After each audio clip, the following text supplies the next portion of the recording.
everyone.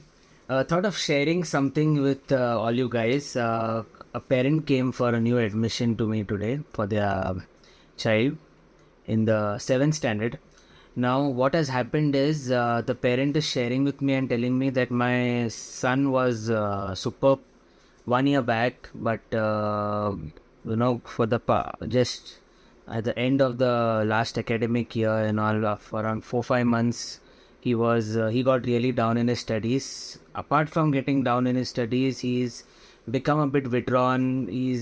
Gets aggressive at times and all. So the parent went on and saying the child had not come with them. Even his academic performance has been affected. So I just, I'm a very blunt person when it comes to asking, parents and trying to ask them first rather than blame the child. So I directly ask a question to the parents and ask them that are there any fights or any quarreling going on in your house? So they looked at each other and they smiled, and then they said, to tell you the truth, it is yes, sir, that we are staying in a joint family, and so there are continuous quarrels and all which are going on in our house. And then they went on and on saying this and that and all. I don't want to get into the details of all that. So I told them directly that, see, this is the main reason why your child has changed what he was before, and even as a family, you guys have changed.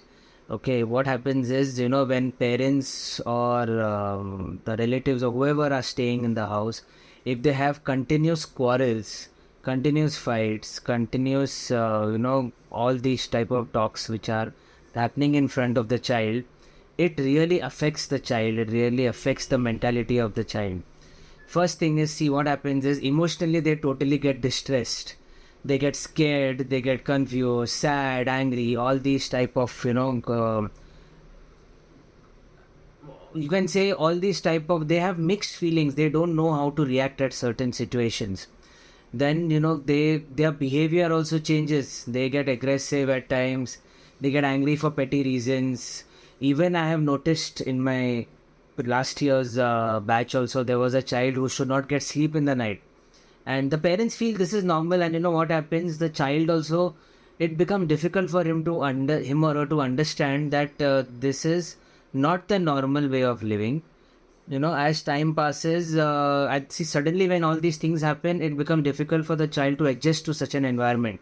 After a certain period of time, the child starts feeling that this is a normal way of living. Fights, quarrels are all normal, which is not good, right? Obviously, if all these things happen, the academic performance also reduces. They don't do well in their studies because they are continuously thinking why this person said this thing to my mom or my dad or my uncle, auntie, whoever, grandfather, grandmother. See, their relationships get affected. They get scared and they have trust issues, and all these things grow with them.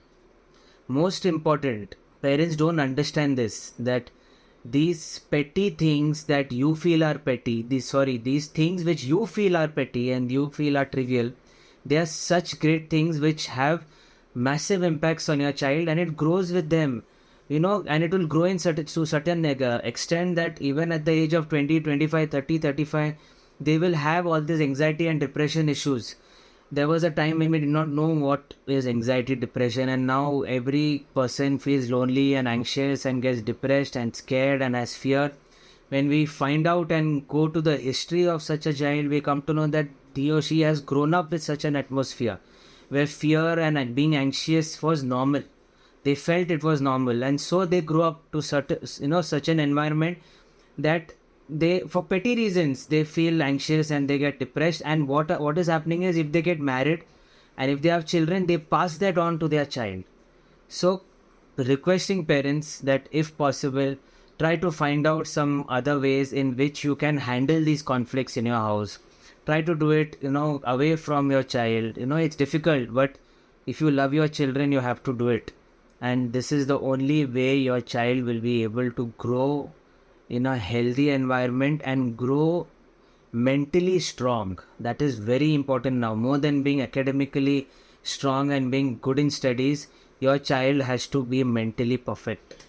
So I hope if any parents are watching me, if you are understood what I said, please apply it in your life and have some, a happy and a healthy environment. It's difficult. I know sometimes when you're staying in a joint family and all, is very difficult. Sometimes even if you're not staying in a joint family, the mom and dad have continuous quarrels, whatever the reasons will be. But for your child, you have to control it, so that your child, if you love your child, you have to control yourself, try to adjust, go for therapies, go for counseling sessions as a couple, so that it doesn't affect your child. Then you don't blame your child, and then don't blame the teacher saying that my child is not studying, or is getting angry, or is getting depressed, or is anxious, or whatever, not getting sleep. There are many children at the age of 14, 10, 12, 13 also, they are bedwetting. So this is something very serious. Don't take it lightly, and take care of your family and your children. Thanks for watching, guys. Bye.